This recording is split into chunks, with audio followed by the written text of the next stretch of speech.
अगला प्रश्न है, सूची 1 को सूची 2 से सुमेलित कीजिए और सूचियों के नीचे दिए गए कूट का प्रयोग कर सही उत्तर चुनिए। सूची 1 में स्थानीय पवन और सूची 2 में क्षेत्र दिया।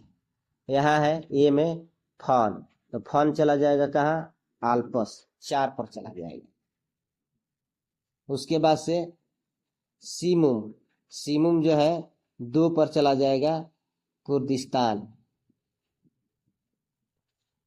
उसके बाद से है सेंटायना, सेंटायना चला जाएगा 3 पर, ये कैलिफोर्निया।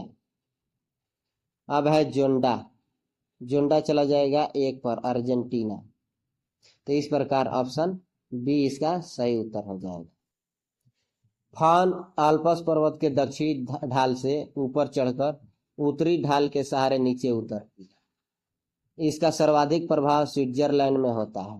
सीमुम अरब रेगिस्तान में चलने वाली शुष्क पवन है और कुर्दिस्तान इसी रेगिस्तान के अंतर्गत आता है। सेंटा एना दक्षिणी कैलिफोर्निया में चलने वाली स्थानीय पवन है, हवा है।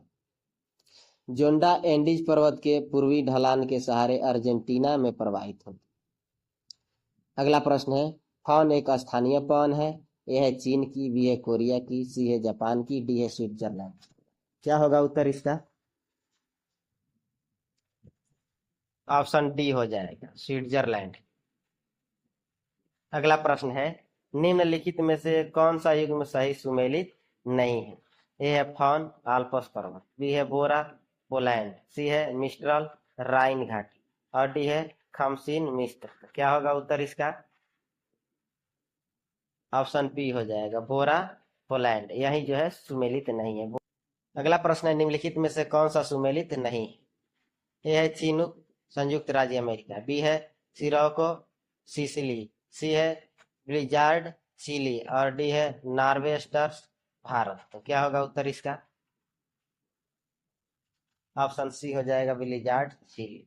चिनूक संयुक्त राज्य अमेरिका तथा कनाडा में रॉकी पर्वत के पूर्व में प्रवाहित होने वाली स्थानीय पवन है। सिरोको सहारा मरुस्थल से उत्तर पूर्व दिशा में भूमध्य सागर की ओर चलकर सिसिली यानी इटली, स्पेन आदि यूरोपीय क्षेत्रों देशों में प्रविष्ट होती है। ब्लिजार्ड हिम झंझावत युक्त ध्रुवीय हवाएं हैं। इनका प्रवाह क्षेत्र दक्षिण ध्रुव क्षेत्र, साइबेरिया, कनाडा तथा संयुक्त राज्य अमेरिका में है। चिली इनके अंतर्गत नहीं आता है। नॉर्वेस्टर्स भारत में चलने वाली स्थानीय पवनें हैं, जिन्हें काल वैशाखी भी कहा जाता है। अगला प्रश्न है, निम्न स्थानों में से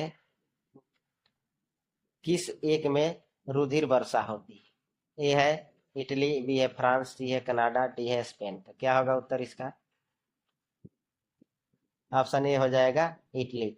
सहारा मरुस्थल से भूमध्य सागर की ओर चलने वाली गर्म शुष्क तथा रेत भरी पवन सिरोको कहलाती है। इस पवन के साथ लाल रेत की मात्रा अधिक होती है। जब ये पवनें भूमध्य सागर से होकर गुजरती है तो नमी धारण कर लेती है और दक्षिण इटली में कभी कभी वर्षा भी प्रदान करती है। जब वर्षा के साथ लाल रेत नीचे बैठती है तो इसे ही रुधिर वर्षा यानी रक्त वृष्टि कहा जाता है। अगला प्रश्न है, निम्नलिखित युग्मों पर विचार करें।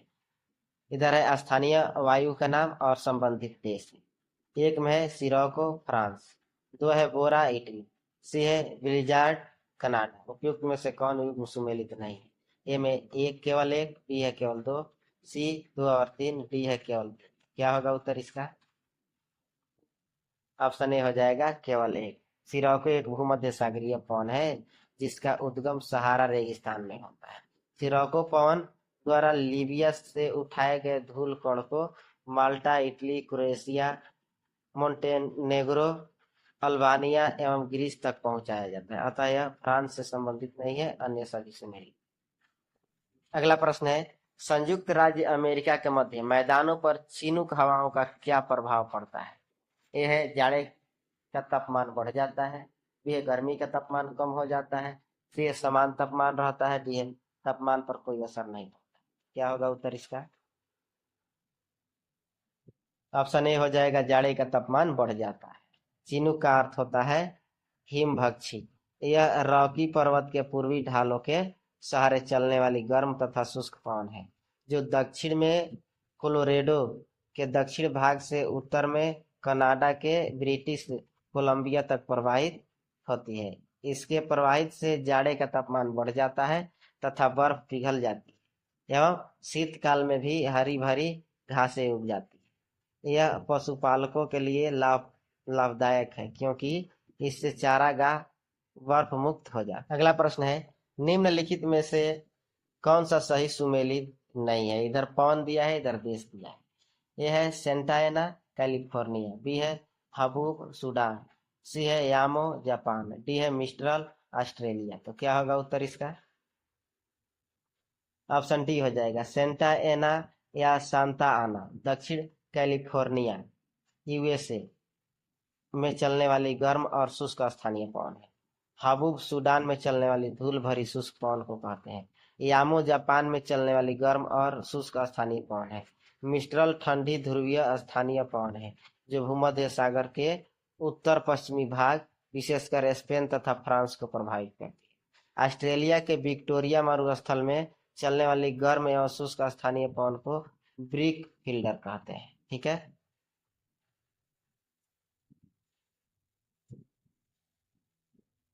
अगला प्रश्न है, निम्नलिखित में से कौन सा एक युग्म सही सुमेलित नहीं है?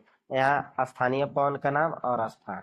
लेवेस स्पेन, बी है ब्रिक फील्डर ऑस्ट्रेलिया, सी है ब्लैक रोलर उत्तरी अमेरिका, डी है सामल ऑस्ट्रिया।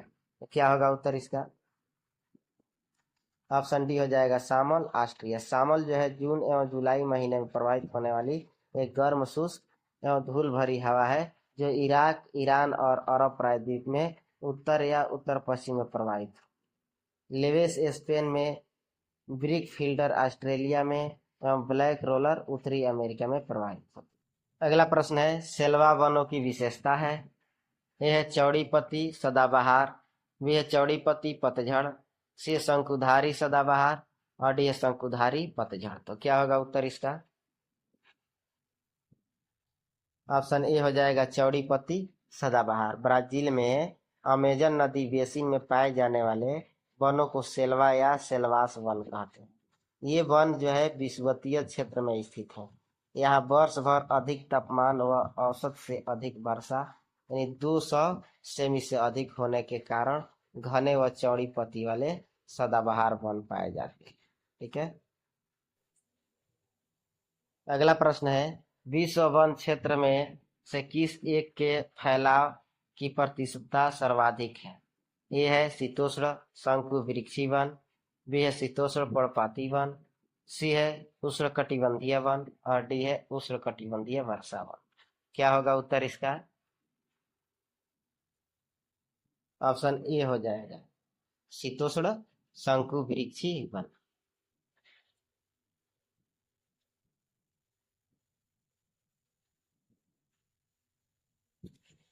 शीतोष्ण शंकुवृक्षी वन वर्तमान में विश्व में सर्वाधिक क्षेत्र को आच्छादित किए हुए। शीतोष्ण शंकुवृक्षी वन मुख्यतः उच्च अक्षांशों पर पाए जाते हैं।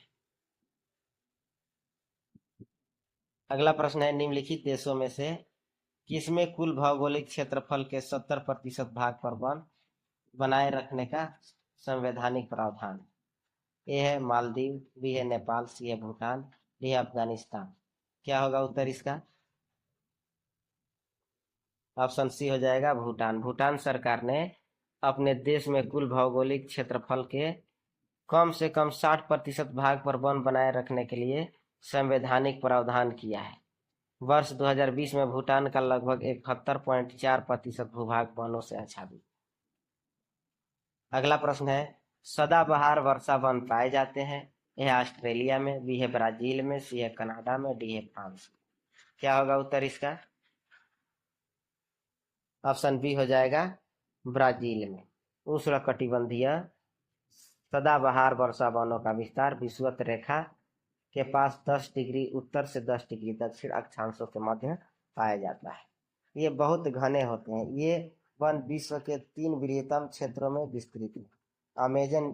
Amazon basin, Brazil, Bolivia, Peru, Ecuador, Colombia, Venezuela, Guyana, और सूरीनाम।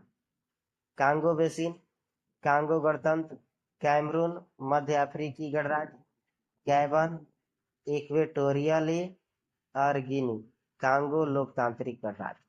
दक्षिण पूर्व एशिया में इंडोनेशिया, पापुआ न्यू गिनी। ठीक है, इस प्रकार इसका विकल्प भी सही हो जाएगा। अगला प्रश्न है, भूमध्य रेखा के निकट किस तरह के वन पाए जाते हैं? ए है पतझड़ वन, बी है शंकुधारी वन, सी है घास स्थल वन और डी है उष्णकटिबंधीय वन। क्या होगा उत्तर इसका? ऑप्शन डी हो जाएगा उष्णकटिबंधीय वन। अगला प्रश्न है, पृथ्वी पर घने वन अधिकतर मिलते हैं। ए है विषुवत रेखा के पास, बी है कर्क रेखा के पास, सी है मकर रेखा के पास और डी है ध्रुवों के पास। क्या होगा उत्तर इसका? ऑप्शन ए हो जाएगा विषुवत रेखा के पास। अगला प्रश्न है, निम्नलिखित में कहाँ विस्तृत उष्णकटिबंधीय वर्षा वन पाए जाते हैं? ए है कांगो घाटी, बी है गंगा घाटी, सी है हुआंग हो घाटी और डी है मर्रे डार्लिंग घाटी। तो क्या होगा उत्तर इसका? ऑप्शन ए हो जाएगा कांगो। अगला प्रश्न है, टैगा वन की विशिष्टता है। यह है भूमध्य रेखीय क्षेत्र की, बी है उष्णकटिबंधीय क्षेत्र की, सी उपोष्ण कटिबंधीय क्षेत्र की और डी है समशीतोष्ण क्षेत्र की। क्या होगा उत्तर इसका? ऑप्शन डी समशीतोष्ण क्षेत्र की। शीतोष्ण कोणधारी वन वायोम को ही टैगा वन वायोम भी कहा जाता है। यह वायोम शीतोष्ण वायोम का सबसे उत्तरी वायोम है, जिसे टैगा वायोम भी कहते हैं।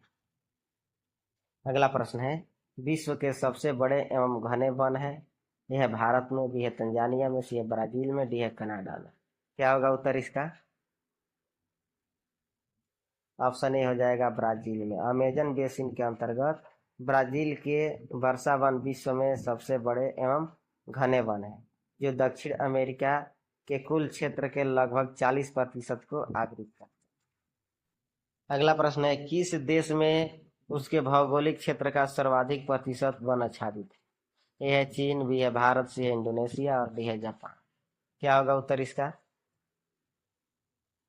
ऑप्शन डी हो जाएगा जापान। जापान में जो है 68.4%, उसके बाद इंडोनेशिया में 49.1%, भारत 24.3%, चीन 23.3% वन है। ठीक है, कोणधारी वन नहीं पाए जाते हैं। ये है अमेजोनिया में, बी है स्कैंडिनेविया में और सी है कनाडा में, डी है फिनलैंड। क्या होगा उत्तर इसका? ऑप्शन ए हो जाएगा अमेजोनिया में। अगला प्रश्न है, शंकुधारी वन जहाँ मुख्यतः पाए जाते हैं वे है उष्ण क्षेत्र, बी है शीतोष्ण क्षेत्र, सी है सागर तटीय क्षेत्र, डी है उपयुक्त में से कोई नहीं। क्या होगा उत्तर इसका? ऑप्शन बी हो जाएगा शीतोष्ण क्षेत्र। शंकुधारी वन मुख्यतः शीतोष्ण कटिबंधीय क्षेत्र में पाए जाते हैं। अगला प्रश्न है, अफ्रीका के निम्नलिखित देशों में से किस में सघन उष्णार्ध वन है? ए है आइवरी कोस्ट, बी है केन्या, सी है जिम्बाब्वे और डी है दक्षिण अफ्रीका। तो क्या होगा उत्तर इसका? ऑप्शन ए हो जाएगा आइवरी कोस्ट। आइवरी कोस्ट में सघन उष्णार्ध वनों का विस्तार मिलता है। आइवरी कोस्ट गिनी खाड़ी तट पर अवस्थित है। प्रश्न है, कथन ए, शीतोष्ण वनों के विपरीत यदि उष्ण कटिबंधीय वर्षा वनों का निर्वृक्षण किया जाए तो उत्पादी वृक्ष कृषि स्थल निकलते हैं, जो कई वर्षों तक रासायनिक उर्वरकों के बिना भी गहन कृषि का भरण पोषण कर सकते हैं। कारण है आर, शीतोष्ण वनों की तुलना में उष्णकटिबंधीय वर्षा वनों की प्रधान उत्पादकता बहुत अधिक होती है। नीचे दिए गए कूट का प्रयोग कर सही उत्तर का चयन करना है। ए में है ए और आर दोनों सही है और आर ए का सही स्पष्टीकरण है। बी है ए और आर दोनों सही है और आर ए का सही स्पष्टीकरण नहीं है। सी है ए सही है परंतु आर गलत है और डी है ए गलत है परंतु आर सही है। क्या होगा उत्तर इसका? ऑप्शन डी ए गलत है परंतु आर सही। यदि उष्णकटिबंधीय वर्षा वनों के स्थान पर शीतोष्ण कटिबंधीय वनों का निर्वृक्षण किया जाए तो उत्पादी कृषि स्थल निकलते हैं। मध्य अक्षांशीय भागों यूरोप एवं अमेरिका में स्थित इन वनों का निर्वृक्षण कर कृषि फार्मों का तेजी से विकास किया जा रहा है। अतः कथन ए गलत। उष्णकटिबंधीय वर्षा वनों की प्रधान उत्पादकता जो है 2200 ग्राम यानी शुष्क भार जो है वर्ग मीटर पे प्रति वर्ष में। अन्य सभी वनों से अधिक हो। यह शीतोष्ण वनों यानी 13 से 20 ग्राम शुष्क भार प्रति वर्ग मीटर प्रति वर्ष से भी अधिक है, इसलिए करण आवश्यक। अगला प्रश्न है, यदि उष्णकटिबंधीय वर्षा वन काट दिया जाए तो यह उष्णकटिबंधीय पर्णपाती वन की तुलना में शीघ्र पुनर्योजित नहीं हो पाता। ऐसा इसलिए होता है क्योंकि यह वर्षा वन की मृदा में पोषकों का अभाव होता है। यह वर्षा वन में वृक्षों के प्रवृद्धियों की जीवन क्षमता दुर्बल होती है। सी है, वर्षा वन की जातियां धीमी गति से बढ़ती है। और डी है, विदेशज जातियां वर्षा वन की उर्वर मृदा पर अतिक्रमण कर जाती है। क्या होगा उत्तर इसका? यहाँ जो है ऑप्शन ए हो जाएगा। यदि उष्णकटिबंधीय वर्षा वन काट दिए जाए तो यह उष्णकटिबंधीय पर्णपाती वन की तुलना में शीघ्र पुनर्योजित नहीं हो पाता। इसका प्रमुख कारण वर्षा वन की मृदा में पोषक तत्वों का अभाव होता है। अगला प्रश्न को मिलान करना है। सूची 1 में दिया है इमारती लकड़ी और 2 में दिया है देश। यहाँ देवदार का चला जाएगा कनाडा, 2 पर जाएगा कनाडा। तो उसके पास है डगलस कर मेक्सिको, डगलस फर जो है मेक्सिको पर जाएगा। उसके बाद महोगनी होंडुरास ये चला जाएगा 4। अब है सागौन म्यांमार। ऑप्शन क्या है इस, यहाँ जो है ऑप्शन सी हो जाएगा। ठीक है। अगला प्रश्न है, विश्व का कौन सा देश मुलायम लकड़ी एवं लकड़ी की लुगदी का सबसे बड़ा उत्पादक एवं निर्यातक? ए है यूएसए, बी है नॉर्वे, सी है स्वीडन और डी है कनाडा। क्या होगा उत्तर इसका?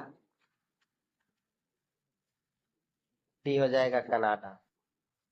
अगला प्रश्न है, निम्नलिखित में से कौन सा एक देश विश्व में ईंधन काष्ठ का सबसे बड़ा उत्पादक है? यह है इंडोनेशिया, बी है रूस, सी है भारत, डी है चीन।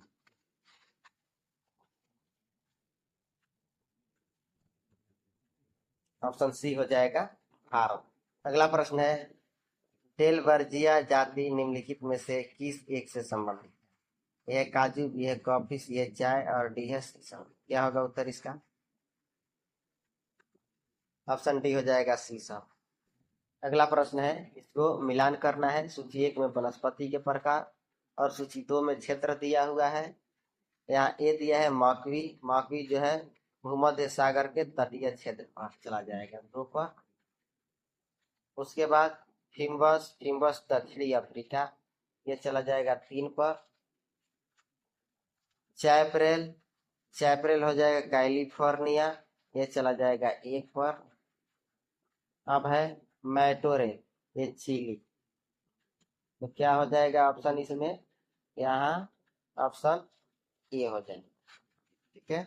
अगला प्रश्न है, पत्ती कूड़ा यानी लीफ लिटर किसी अन्य जियोम या बायोम की तुलना में तेजी से विकसित होता है और इसके परिणाम स्वरूप मिट्टी की सतह प्रायः अनावृत होती है। पेड़ों के अतिरिक्त वन में विविध प्रकार के पौधे होते हैं जो आरोहण के द्वारा या अधिपादप के रूप में पनप कर पेड़ों के शीर्ष तक पहुंचकर प्रत्यस्त होते हैं और पेड़ों की ऊपरी शाखाओं में जड़ें जमाते हैं। यह किसका सबसे अधिक सटीक विवरण? यह शंकुधारी वन, बी है शुष्क पर्णपाती वन और डी है मैंग्रोव वन, डी है उष्णकटिबंधीय वर्षा। क्या होगा उत्तर इसका? ऑप्शन डी हो जाएगा। उष्णकटिबंधीय क्षेत्र में वर्ष भर अधिक तापमान तथा अधिक वर्षा के कारण इस क्षेत्र के वन में वृक्षों की विविधता होती है। यहाँ अधिपादप भी पाए जाते हैं तथा गिरी हुई पत्तियां तेजी से सड़कर बिखर। ठीक है, तो चलिए दोस्तों, इस वीडियो का अंतिम प्रश्न था। इसी प्रकार के प्रश्नों के लिए इस वीडियो को अधिक से अधिक शेयर कर दीजिए तथा चैनल को सब्सक्राइब करके बेल आइकन को दबा लीजिए, जिससे कि आपको समय पर नोटिफिकेशन मिले और आपको इस प्रकार के प्रश्न प्राप्त हो, जिससे आप तैयारी कर सके और अधिक लाभ प्राप्त कर सके। चलिए अब हम चलते हैं। धन्यवाद।